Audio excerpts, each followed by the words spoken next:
And of course, it's my pleasure also to welcome from the Canadian Police Association, Mr. Tom Stamatakis. Thank you to have made yourself available from the other part of the other side of the country. We appreciate that. Alors, je voudrais donc demander au chef. So I would ask Chief Harel to make his comments.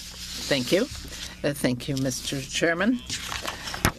Distinguished members of the committee, I am Director Mario Harel, President of the Canadian Association of the Chiefs of Police and Chief of the Gatineau Police Force, and I'm pleased to be here.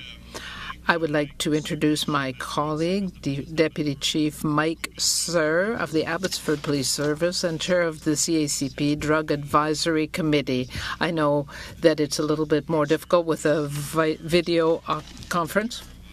Advisory Committee, and he knows he will be able to answer every question that you might have concerning our position. La mission de la CCP.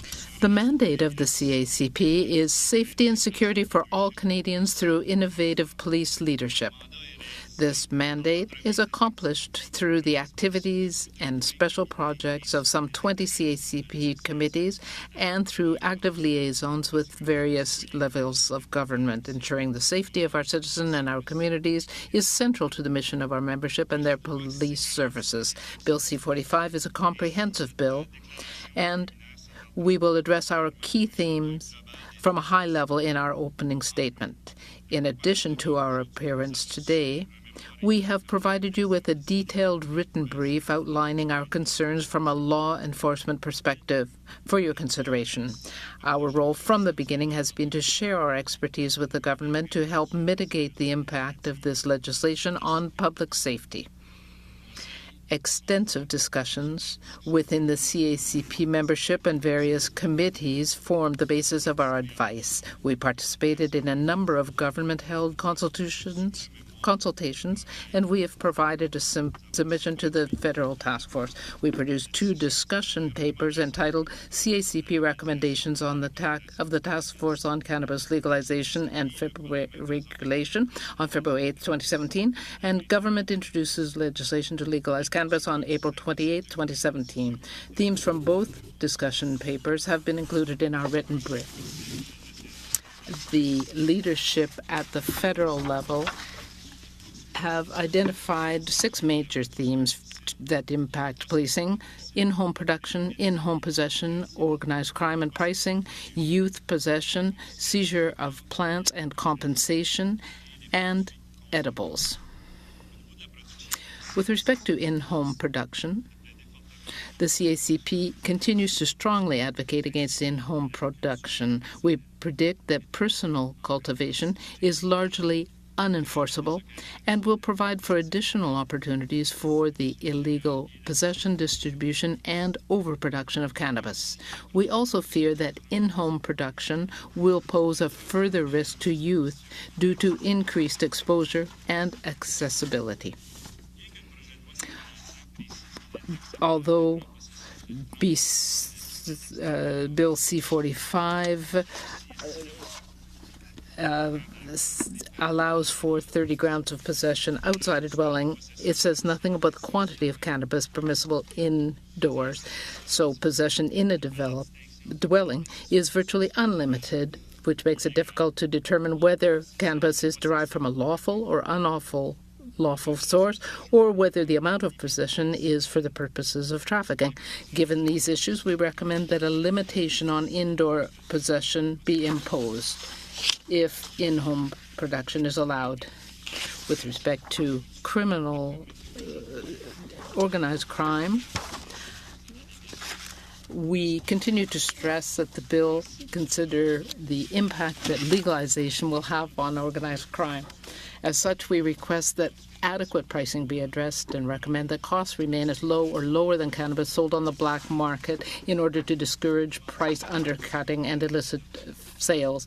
We also ask the federal government to enact strict security clearance requirements that would safeguard against criminal organizations become licensed growers and than as has been observed in the medical marijuana regime. The CACP remains concerned with the inclusion of organized criminals as licensed growers or distributors in the new cannabis regime, since organized crime has infiltrated the medical marijuana industry and remains an ongoing issue. This is important to us. With respect to youth possession, the CACP continues to support and advocate for strong and sustained messaging and education campaigns for youth to raise awareness with regard to the dangers of youth consumption and distribution. We stress the need for clear packaging and labeling that details penalties to ensure awareness of the ramifications of trafficking to youth, along with the dangers associated with youth usage. Examples of Colorado and Washington have demonstrated that legalization may encourage increased marijuana consumption among youth. Therefore, public education and strong messaging on the effects of marijuana use and stringent packaging and labeling are critical to dissuade youth consumption.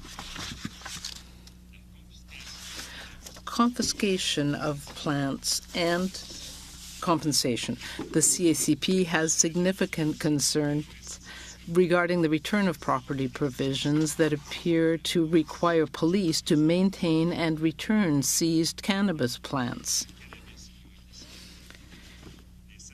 Police services across Canada do not have the facilities or resources to accomplish this.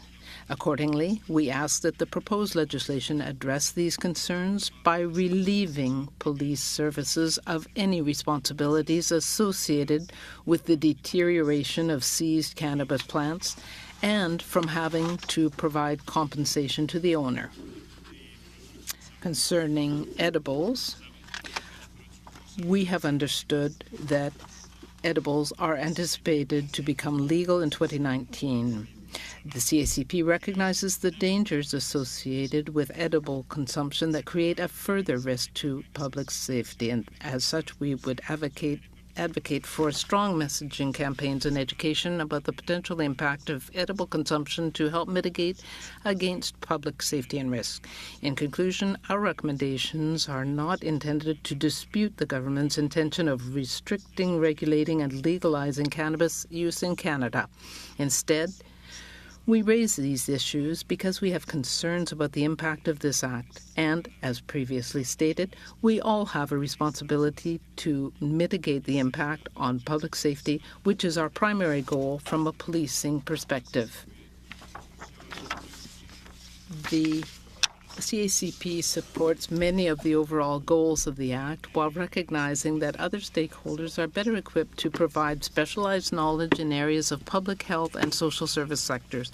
We also support efforts to deter and reduce criminal activity by imposing serious criminal penalties for those breaking the law, especially those who import or export cannabis or provide cannabis to our youth. Sincere thanks are extended to all members of the committee for allowing the CACP the opportunity to offer comments. Thank you.